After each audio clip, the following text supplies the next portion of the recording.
हर किसी की जिंदगी में एक मोड़ आता है, एक ऐसा पॉइंट जहां लगता है कि बस अब और नहीं, सब छोड़ देना ही सबसे आसान रास्ता है। लेकिन असल में जीतता वही है जो उस वक्त भी रुकता नहीं। आज हम एक ऐसी ही कहानी को समझने जा रहे हैं। ये कहानी सिर्फ रनों और रिकॉर्ड्स की नहीं है। नहीं, ये तो एक प्रेरणा है। जमीन से उठकर, बिल्कुल जीरो से उठकर आसमान छूने का एक अविश्वसनीय सफर है। तो चलिए कहानी की शुरुआत करते हैं एक बहुत ही साधारण से लड़के से। लेकिन हाँ, उसके सपने असाधारण थे। जरा सोचकर देखिए, रांची का एक आम सा लड़का, कोई बड़ा बैकग्राउंड नहीं, कोई सपोर्ट सिस्टम भी नहीं। दिन भर क्या करता था? रेलवे में टिकट कलेक्टर की नौकरी। और रात में दिन भर की थकान के बाद अपने सपनों का बोझ लेकर प्रैक्टिस करता था। लोग लोग तो हंसते थे, मजाक बनाते थे, कहते थे अरे एक क्रिकेट से कुछ नहीं होने वाला। पर जानते हैं, धोनी ने उन आवाजों को सुनना ही बंद कर दिया था। क्योंकि वो बस एक बात जानता था, एक बात पर यकीन करता था कि कड़ी मेहनत कभी कभी भी बेकार नहीं जाती। और यही विश्वास, यही यकीन उसकी सबसे बड़ी ताकत बना। और फिर वो दिन आ ही गया जब सालों की मेहनत का फल पूरी दुनिया के सामने आने वाला था। फाइनली इंडियन टीम में एंट्री हुई और साल था 2005। सामने कौन? पाकिस्तान।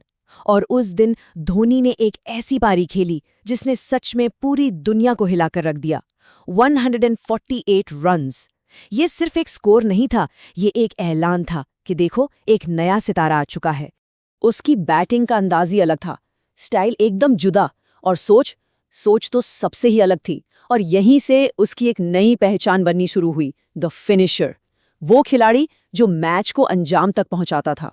पर कहानी में अभी एक बहुत बड़ा ट्विस्ट आना बाकी था। एक ऐसी जिम्मेदारी जिसके बारे में शायद किसी ने सोचा भी नहीं था। साल 2007, जब लिटरली किसी को उम्मीद नहीं थी, तब इस लड़के को टीम इंडिया का कैप्टन बना दिया गया। सोचिए, प्रेशर, उम्मीदें, क्रिटिसिज्म, सब कुछ एक साथ आ गया। लेकिन उसका जवाब क्या था? बहुत सिंपल, सिर्फ 2 चीजें, खामोशी और परफॉर्मेंस। उसने अपने बल्ले से और अपनी कप्तानी से हर एक सवाल का जवाब दिया। और फिर वो पल भी आया, वो ऐतिहासिक पल जिसका इंतजार पूरा देश पूरे 28 सालों से कर रहा था। तारीख थी 2 अप्रैल 2011। मौका था आईसीसी क्रिकेट वर्ल्ड कप 2011 का फाइनल। मैच अपने आखिरी लम्हों में था और प्रेशर अपने पीक पर था, मतलब एकदम चरम पर। और ठीक उसी वक्त, उस सबसे जरूरी मौके पर, कप्तान ने एक ऐसा फैसला लिया जिसने सबको हैरान कर दिया। एक सरप्राइज मूव। धोनी ने खुद को बैटिंग ऑर्डर में प्रमोट कर लिया। वो खुद ऊपर बैटिंग करने आ गए।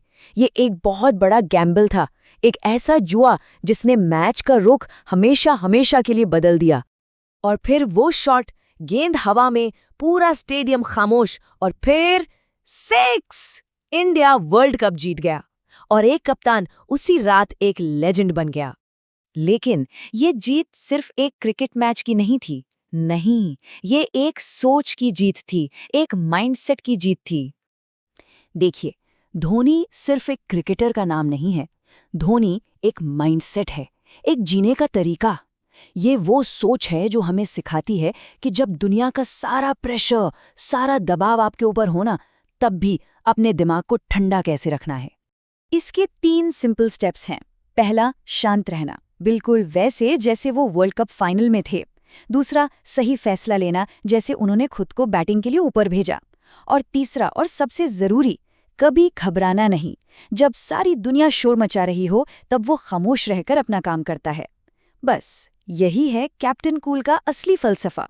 और जिस तरह वो मैदान पर हमेशा शांत रहते थे ना, ठीक उसी शांति और गरिमा के साथ उन्होंने अपने शानदार करियर को अलविदा भी कहा। 15 अगस्त 2020, जिस दिन उन्होंने रिटायरमेंट अनाउंस की। कोई बड़ा फेयरवेल मैच नहीं, कोई ड्रामा नहीं, कुछ नहीं, बस एक सिंपल सी लाइन, हर चीज के लिए धन्यवाद। तो महेंद्र सिंह धोनी की कहानी हमें क्या सिखाती है? यही कि गेम को बदलने के लिए ना सबसे पहले खुद को कंट्रोल करना पड़ता है। हीरो सिर्फ वो नहीं होता जो जीतता है। असली हीरो तो वो है जो हर सिचुएशन में, हर हाल में एक जैसा रहता है। तो उनकी कहानी हमें बस यही याद दिलाती है, शांत रहें, फोकस्ड रहें, और जब भी जिंदगी में मुश्किल समय आए, धोनी की तरह बने।